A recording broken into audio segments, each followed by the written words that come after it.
Hello and welcome to the Coaching Crowd podcast with me, Jo Wheatley, and my friend and co-host Zoe Hawkins. Hi, everybody. We are here again today to continue with our ICF coaching competency series. And we wanted to do this because we get so many questions around accreditation and competencies. And obviously, competencies are a big part of going for accreditation. You need to be able to demonstrate that you coach ethically with the competencies at the heart of all that you do. So we're breaking down the ICF competencies for now. And the competency we're bringing you today is to establish and maintain agreements, which on the surface can seem quite dry, but there's a lot involved in this particular competency. So we're going to talk a little bit more about it. Yeah, I think when we said let's do this, when you went, oh, so boring. Um, and I was sharing that because, as Zoe just said, like a lot of these, when you look at them, especially if you're looking at them like out of the context of a coaching conversation, you're looking at a sheet of paper or something on your screen, and it just seems like words after words after words. And people we know from training coaches that they often feel like there's so much to do. How am I going to do all of these things? And that's why we're bringing you this series to break it down. So establishing and maintaining agreements is really about making sure that you, as the coach, partner with your client or your coachee to identify and confirm what they want to achieve in the session. And And it's, sorry, Joe, I was just going to say, it sounds really basic, doesn't it? Like, yes, before you get going in a coaching conversation, make sure you know what you're coaching about, is essentially what this is saying. But you would be surprised how many times in coaching sessions that we observe with our trainees, but also in my own coaching sessions, you find you're half an hour into a coaching session before you've actually agreed what it is you're going to talk about.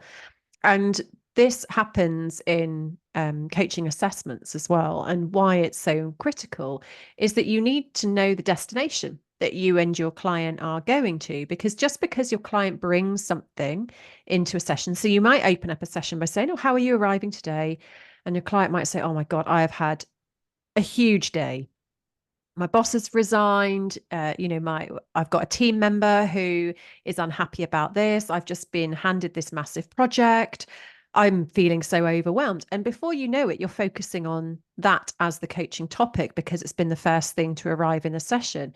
But if you were to pause and say to your client, sounds like you've had a big day, what would you like to focus on in today? They might say, actually, despite everything that's happened, the thing that is really important is I have a really pressing meeting that I need to attend next week with the board, and I need to get my head straight for that. And there's so much noise about the overwhelm that I can't focus on what I need to focus on.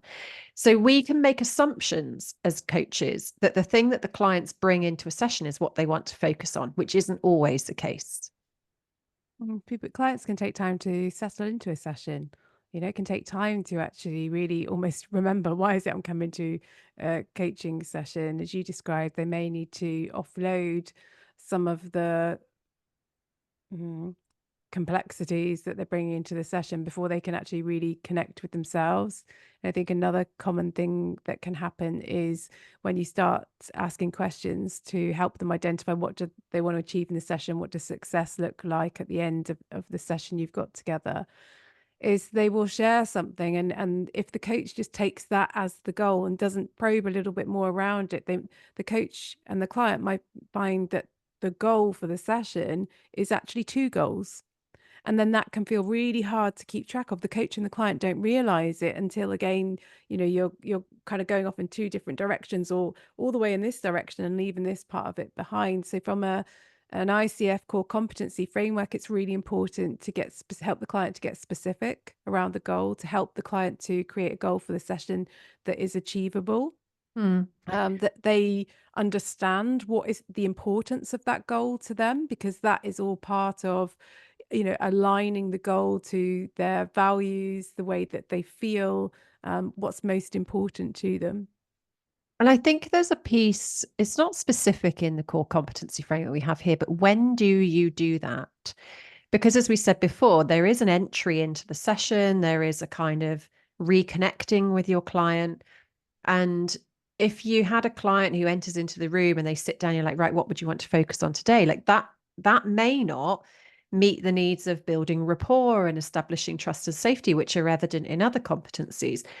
So there is a judgment call, I think, here as to when you do this competency, essentially. When do you start to set the goal, clarify the importance of it, discuss the success measures, understand what the client thinks is getting in the way of being able to achieve that goal.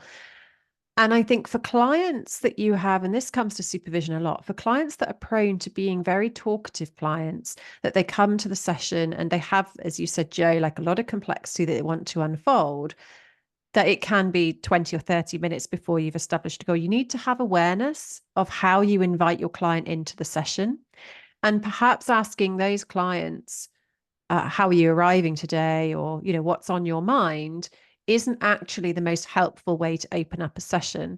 Whereas if you have a client that's particularly focused, and perhaps they come in and their agenda is very results orientated and they know very clearly what they want to get started on, perhaps it's more helpful to help the client to connect in with, how are they arriving? Like, how is their emotional well-being in that session? And are they coming to the session fully present, or are they coming having thought through their agenda, for the last 20 minutes whilst also being in another meeting? So I think this piece around establishing and maintains agreements, whilst on paper is very simple, there are 4 key steps, which is to identify and reconfirm what the client wants. There is to define the measures of success. There's exploring what's important, and there's looking at what the client believes they need to address in order to get there. Very simple steps. In reality, how that plays out with different types of clients is going to require your judgment as a coach to know when to start to move into that phase. Yeah, I think what we're saying is every client is different and every coach is different, and it's finding a way for, that particular coach and that particular client to be able to do these things which are important to set the session up for success. And that will look different in different sessions. It'll look different at different stages. So session 1 with the client, this establish and maintains agreements is going to take a different amount of time, and you're going to use different questions to what it's going to sound and be like when the two of you have got that rapport, and you're on session 4, where maybe the client comes in and you say, hey, how are you today? And the client says, oh, I'm really good. Been really looking forward to this session.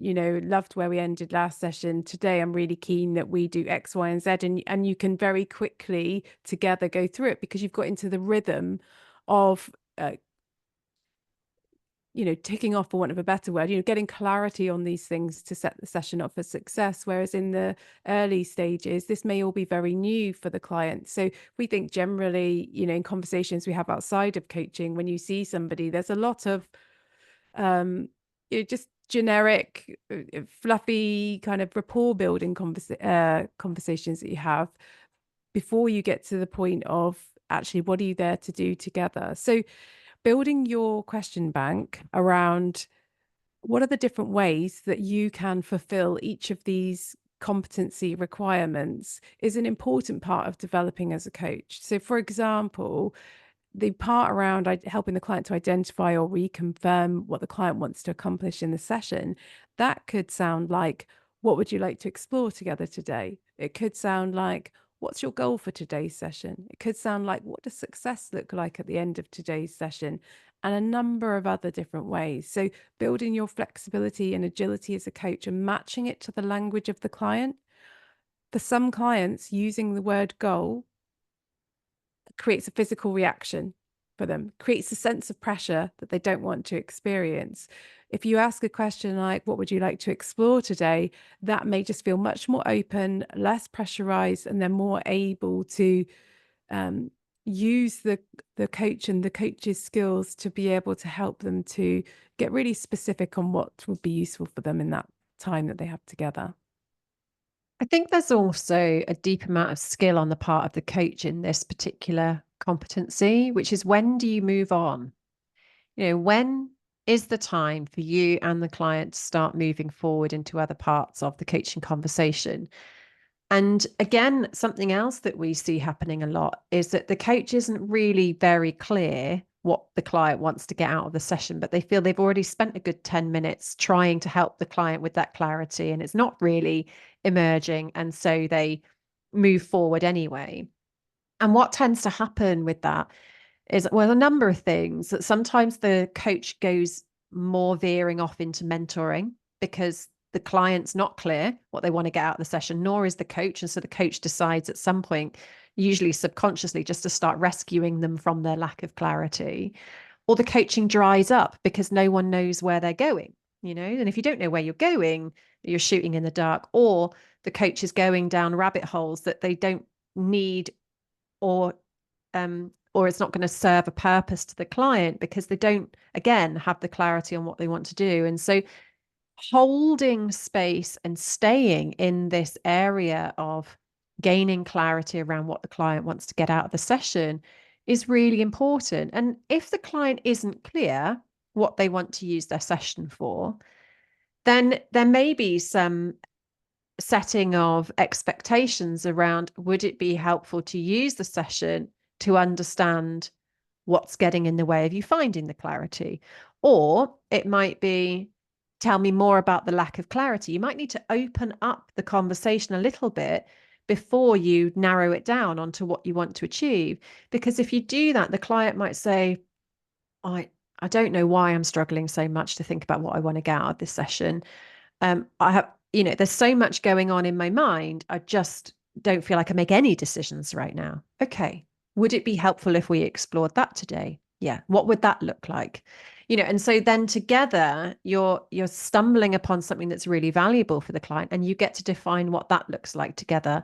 Because sometimes I think when you arrive in a session, it can feel quite dry around what would you like to focus on. Right. I've got this meeting coming up and I want to do X, Y, and Z. That can be really meaningful coaching. But sometimes as the coach, you need to be able to open up the exploration before you shut down what the client wants to do with the session. I think there's something there as well around when you have a chemistry conversation, with the client, when you're deciding if you're a match, and talking about how do coaching sessions tend to go? What is the format of them? How do you start your coaching session? What do you do in the middle bit? What are you going to do at the end bit? So that the client has got some awareness of that beforehand, or they could say, oh, and you're asking them if that would work for them. But also maybe at that point, they might say, does it have to be that way? Like, I know for me, if I'm asked straight away about what I want to focus on, my mind's probably going to go blank. And so you can say, well, how would you find it useful for us to start the conversation? And they may offer a solution themselves based on what the client knows works well for them. And so it doesn't have to only be in the chemistry conversation, but it might be something that you come back to, or as a tactic that you use if you find yourself in the situation that you described there. And a critical part of this competency is the and maintains agreements. So it's not only establishes them, at the start of the coaching conversation, but it's about being able to bring the client's attention back to it. It's about checking in with the client, as you're going through the session. And this relates to facilitating client progress and growth, which is around at the start of the session.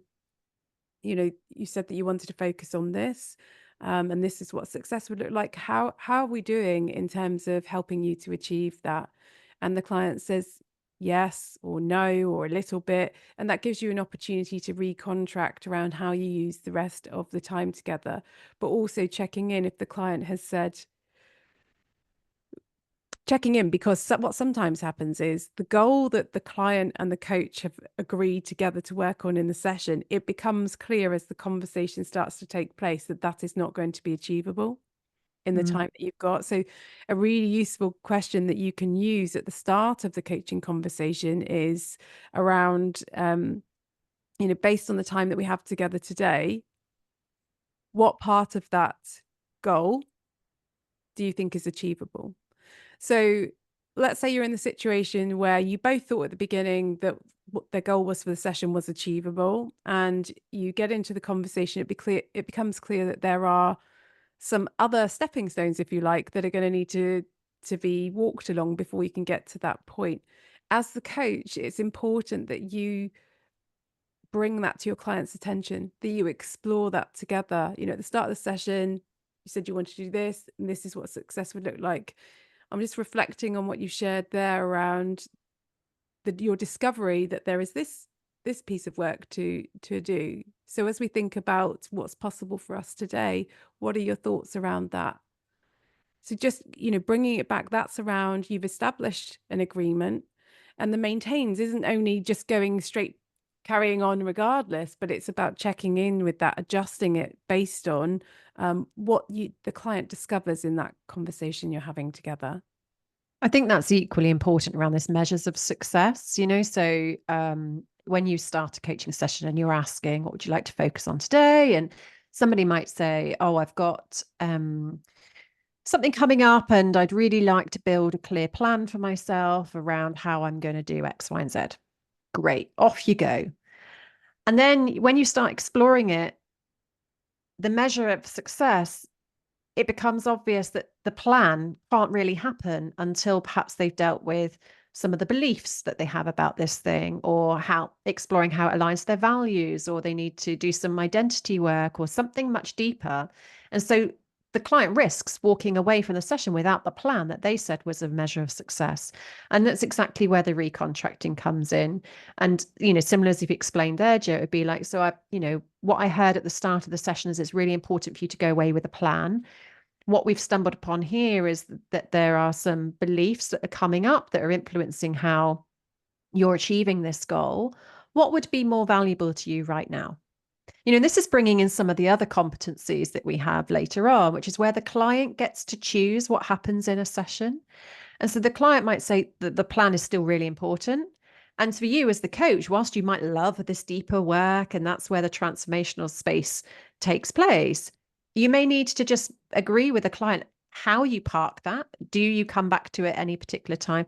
And again, hold and maintain the agreement and focus on the plan. So that's why at the front end, these pieces are really important, because you are not the person that drives the coaching session. You facilitate the journey of where your client wants to go. And you will at times need to come back to your client to check, do we still want to go there? Is that still the most relevant piece? Is there anything else that's coming up for you right now that you'd rather focus on? The third piece in that competency around inquiring or exploring what's important or meaningful to the client about what they want to accomplish in the session, I think is something that's often missed generally in coaching conversations. And really, the purpose of that is it's around igniting the client's motivation and helping them to connect with that and to check in. Are they bringing something that is really important to them, or are they bringing something that feels easy? you know, because sometimes that is the fear around it. So just examples of questions you can use there is what's important to you about this right now? And if there's somebody that already use the language values and understand what that is, how will achieving this goal honor your values? Or just using the words even that's in the competency. What's most meaningful to you around this? What's important to you about it? And you'll probably notice a shift when you in the client when you ask that question. And that shift may be that they light up, they smile, or you might see the opposite kind of thing. You might kind of see the client slumping. And so part of what we do as coaches is we are calibrating what the client says with their body language, and we can use that and reflect that back to the client in observations. And when the client starts talking about, this is really important for me because, and they will share something that perhaps you didn't know about them, but that is something that you'll experience a reaction to, so you can sense into that relationship even more. And it might be something that you can include in a conversation, in a question later on in the conversation, to help to tap into that motivation again, maybe when the client has lost sight of it. And sometimes clients come and they bring things that feel really hard for them. It feels like a chore, it feels like the impossible. And sometimes these questions around what's meaningful you, what's important to you around this, can start to lift the heaviness of it a little bit, get it a little bit lighter. So it's really important to remember those questions. And again, you can use those questions at any point in the coaching conversation. I think it's here that you check in with the session goal versus the journey goal. Mm. So, assuming you're working with a client over a number of sessions and they bring to this particular session the need to plan, like I said before, and you ask what's most meaningful about this, and they might say something like, this is because I need to, support my team with this big project that we're working on. But what you have committed to in your journey goal, in your 6 sessions, if you like, is that you are focused on helping your client to prepare themselves for promotion. That's an opportunity to explore. So how does what you're bringing today support you with what we're trying to achieve overall? And checking out, whilst it may be meaningful in the moment, in the here and now, are you as the coach maintaining the overall agreement that you have for the journey that you're going to go on together? And if the client says yes, it's connected in this way, great, you've just helped them to tap back into their primary source of motivation for coming to coaching. And if they say, actually, it's not aligned, then you have the opportunity to explore. So, is it meaningful enough that you want to spend today's session on it, recognizing that that's not connected to our original agreement? Because again, the client gets to choose. So, it's not an automatic yes or no. You're just making sure that the client is the person in the driving seat and that they are making the decisions for the coaching. Yeah, so we hope that our kind of brief conversation around this coaching competency today, it has got you interested, ignited, built your understanding, of this particular part of the coaching conversation and how these elements get sprinkled throughout the sessions and the programs. We also tend to use a pre-coaching questionnaire in the coaching engagements that we have with clients. And that for us is also part of the building agreements and also the maintaining agreements. And we have a free download of a pre-coaching questionnaire. So if you are interested in accessing that, you can do so at igcompany.co.uk/PCQ. Yeah, and in that download, you'll find all sorts of questions that you can use to build your own pre-coaching questionnaire. So highly valuable resource. Go and get your hands on it.